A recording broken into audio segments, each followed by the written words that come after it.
Hi friends, welcome to Prerana and Sadhana class. ఈరోజు క్లాస్లో భాగంగా బ్రిటిష్ నిజాం పాలనలో భూస్వాములు, కౌలుదారులు, హైదరాబాద్ రాజ్యంలో స్వతంత్ర పోరాటం మరి ఏ విధంగా పోరాడారు నిజాం నవాబులతో, హైదరాబాద్ నిజాం నవాబులతో తెలంగాణ వాళ్ళు చూద్దాం ఫ్రెండ్స్. మరి బ్రిటిష్ నిజాం పాలనలో భూస్వాములు, కౌలుదారులు. మొఘలుల కాలంలో జమీందారులు. మొఘలుల కాలంలో రైతాంగం నుంచి జమీందారులు శిస్తు వసూలు చేసి మొఘల్ అధికారులకు అందజేసేవారు. ఎవరు? జమీందారులు శిస్తు వసూలు చేసి మొఘలులకు అందజేసేవారు.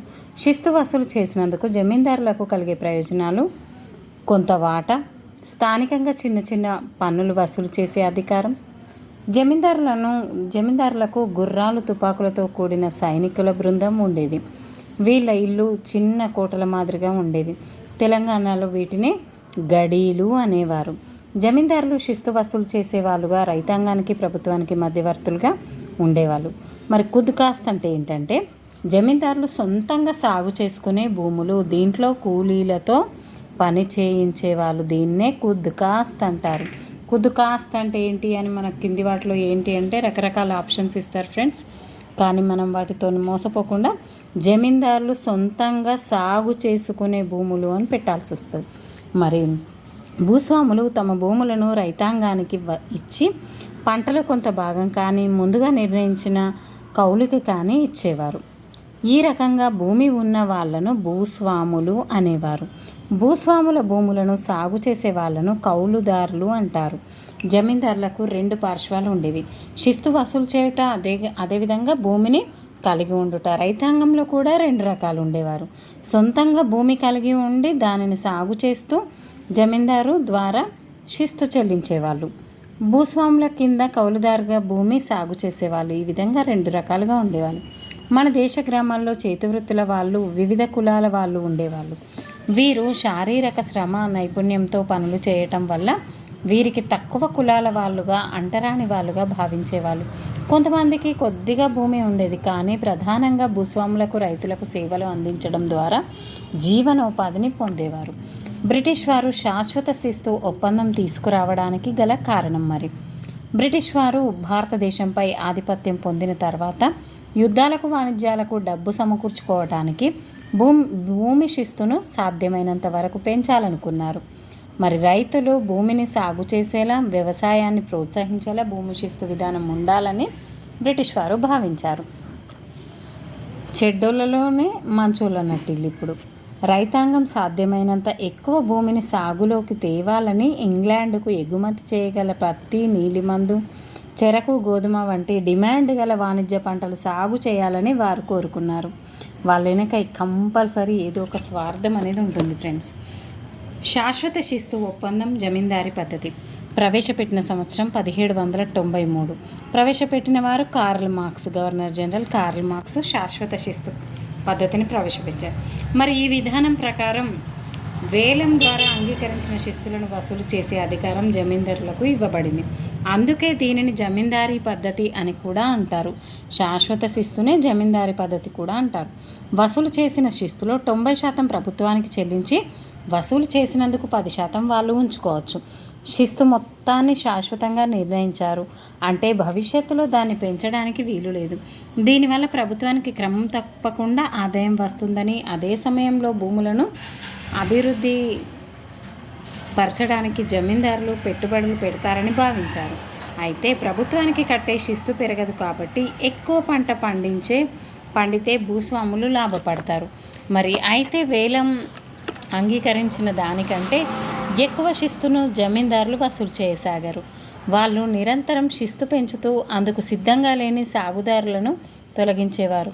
ఈ సెటిల్మెంట్ వల్ల రైతాంగం కాస్త కౌలుదారులుగా మారిపోయారు.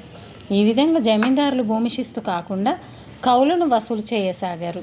శిస్తు కంటే కౌలు ఎక్కువగా ఉన్నందున ఆ మొత్తం చెల్లించలేక రైతులు కొన్ని సందర్భాల్లో భూములు వదిలి పారిపోయేవాళ్ళు. ఈ విధంగా దీర్ఘకాలంలో జమీందారులు కూడా ప్రభుత్వానికి కట్టవలసిన శిస్తు కట్టలేక రుణగ్రస్తులై బాధలు అనుభవించేవారు.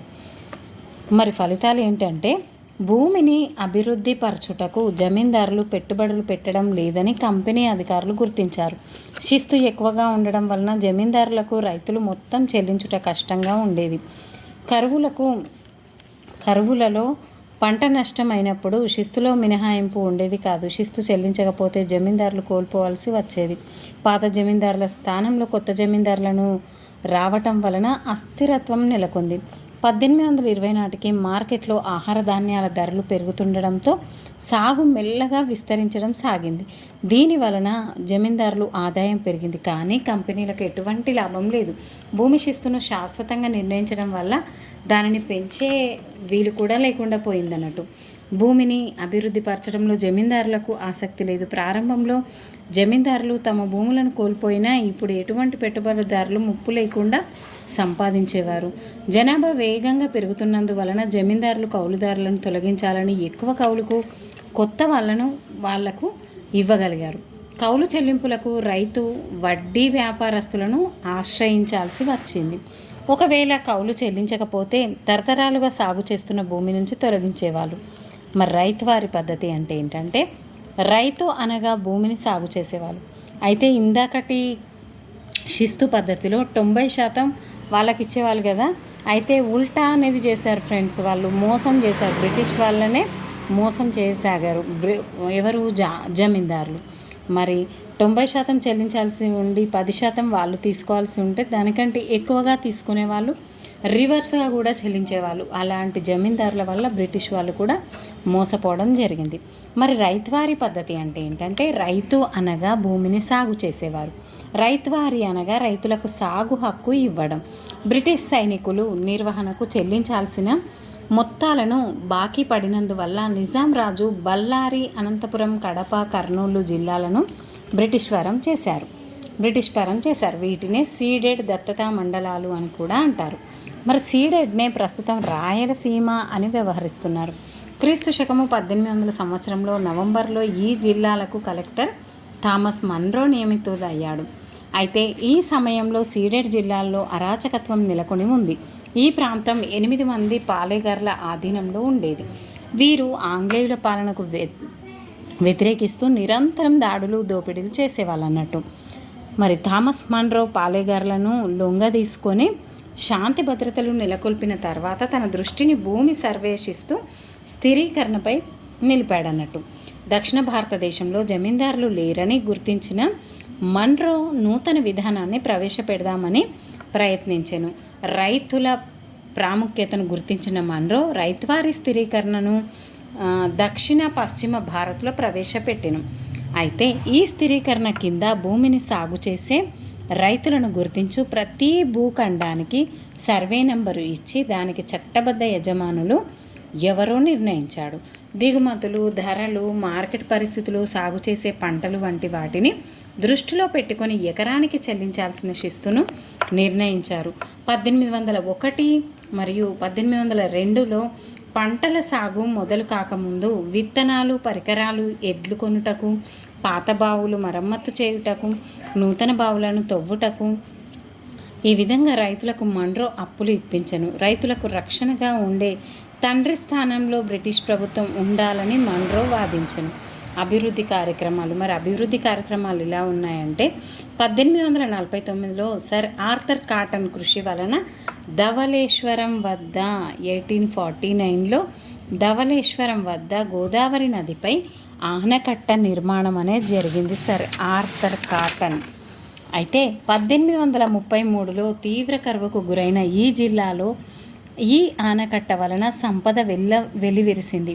1854లో కృష్ణానదిపై విజయవాడ వద్ద ఆనకట్టను కట్టిరి. నోట్: కృష్ణా డెల్టాలోని ఒక గ్రామం పెనుమకూరు.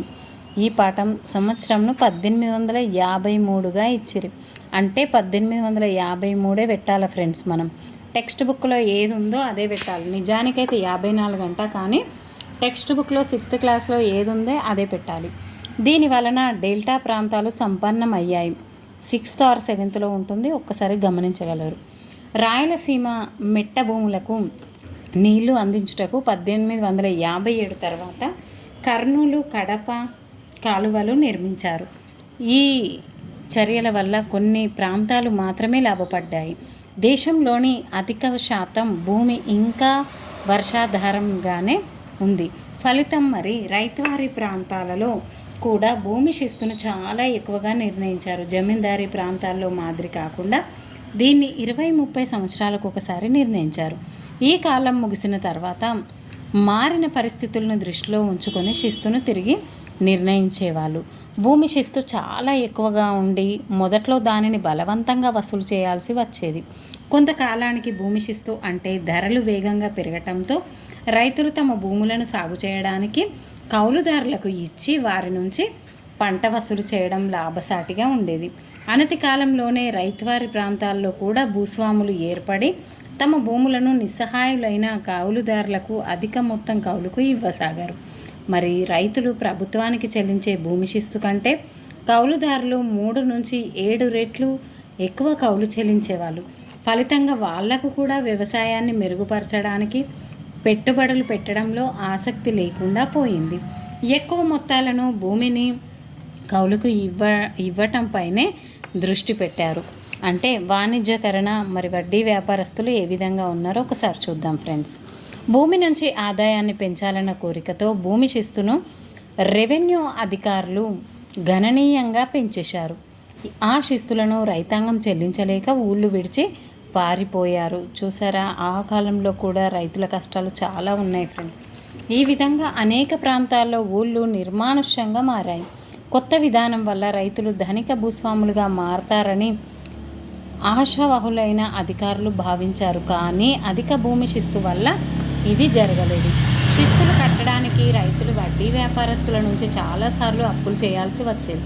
అయితే వాళ్ళు సకాలంలో అప్పులు చెల్లించలేకపోతే వడ్డీ వ్యాపారస్తులు కోర్టుకు వెళ్ళి భూములు లేదా వేలం వేయించి తమ అప్పులు వసూలు చేసుకునేవాళ్ళు. శిస్తు వసూలుకు బ్రిటిష్ ప్రభుత్వం ప్రవేశపెట్టిన కొత్త విధానం వల్ల అనేక మంది రైతులు అప్పుల ఊబిలో కూరుకుపోయారు. చూసారా ఫ్రెండ్స్, ఎంత ఎండనక వాననక చేస్తారు, కానీ వాళ్ళకే తిప్పలనేటివి తప్పడం లేదు ఇప్పటికైనా కానీ. ఆ రోజుల నుంచి ఈ రోజు వరకు రైతుల అప్పులు పెరగడానికి మరొక కారణం వ్యవసాయం ఉత్పత్తులు ఎగుమతి అవుతుండడం వల్ల వాటి ధరలు అంతర్జాతీయ మార్కెట్లో నిర్ణయం కావడం.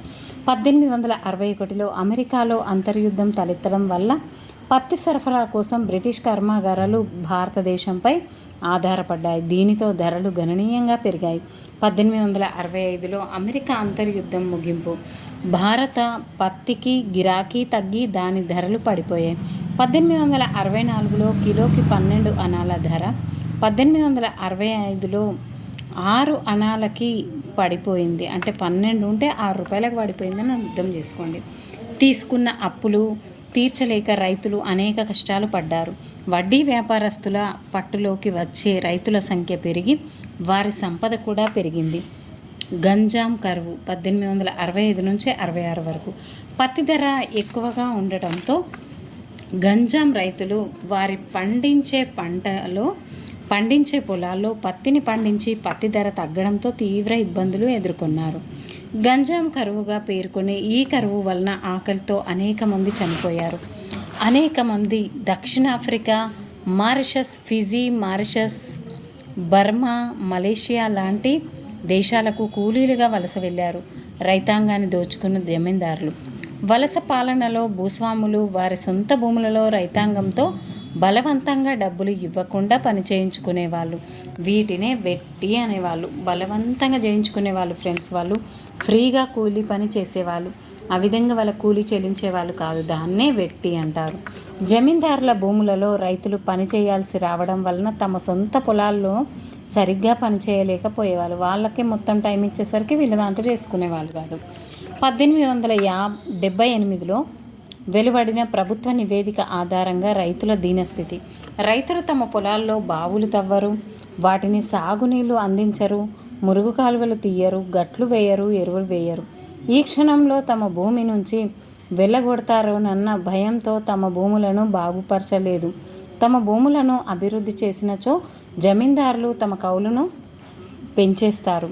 రైతులు తమ భూములు బాగు చేసుకుంటే తమ హక్కుల కోసం పోరాడతారన్న భయంతో కూడా ఆ పనులు చేయకుండా జమీందారులు వాళ్లకు అడ్డుపట్టేవారు. అంతులేని వసూలు చెల్లింపులు. జమీందారులు రైతుల వద్ద నుంచి ఎక్కువగా డబ్బు వసూలు చేయుటకు ప్రయత్నించేవారు. భారతదేశంలోని అనేక రాష్ట్రాల్లో ఇదే పరిస్థితి ఉండేది. బెంగాల్, బీహార్, ఉత్తరప్రదేశ్లలో పెద్ద భూస్వాములు ఉండేవాళ్ళు. జమీందారు ఇంటికి నెయ్యి, పాలు, కూరగాయలు, బెల్లం, గడ్డి, పిడకలు వంటివి రైతులు ఉచితంగా నిత్యం సరఫరా చేయాలి. హైదరాబాద్ రాష్ట్రంలో దొరలు, రైతులు. నిజాం పాలనలో గల హైదరాబాద్లో జాగీర్దారులు, సంస్థానాలు, ఇనాందారులు వంటి పెత్తందారులు భూమి శిస్తును వసూలు చేసి అందులోకి కొంత మొత్తం పేష్కాష్గా నిజాంకి చెల్లించి మిగిలిన మొత్తం తాము ఉంచుకునేవాళ్ళు. తమ ప్రాంతాల పరిపాలనలో వాళ్ళే బాధ్యత వహించేవారు. హైదరాబాదులో 6,535 గ్రామాల్లో 1,500 జాగీర్లు, 497 గ్రామాలతో 14 సంస్థానాలు ఉండేవి. ఎన్ని సంస్థలు ఫ్రెండ్స్? కేవలం 14 సంస్థానాలు మాత్రమే ఉండేవి ఆ టైంలో.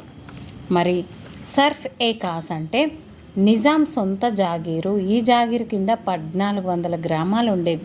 వీటిని సర్ఫ్ ఏ కాస్ అనేవాళ్ళు. హైదరాబాద్ నిజాంలు బ్రిటిష్ వారి నియంత్రణలో ఉండుట వారి విధానాలను అనుసరించేవారు. 19వ ఈ తొలి సగంలో దేశ్ముఖ్ల ద్వారా సాధ్యమైనంత వరకు ఎక్కువ భూమి శిస్తు వసూలు చేయుటకు ప్రయత్నించారు. దీని వలన వ్యవసాయం కుంటుబడి రైతులు భూమి వదిలి పారిపోయారు. ఈ పరిస్థితి దృష్ట్యా నిజాం ప్రభుత్వం భూమి శిస్తు వసూళ్లకు కొత్త విధానం ప్రవేశపెట్టింది.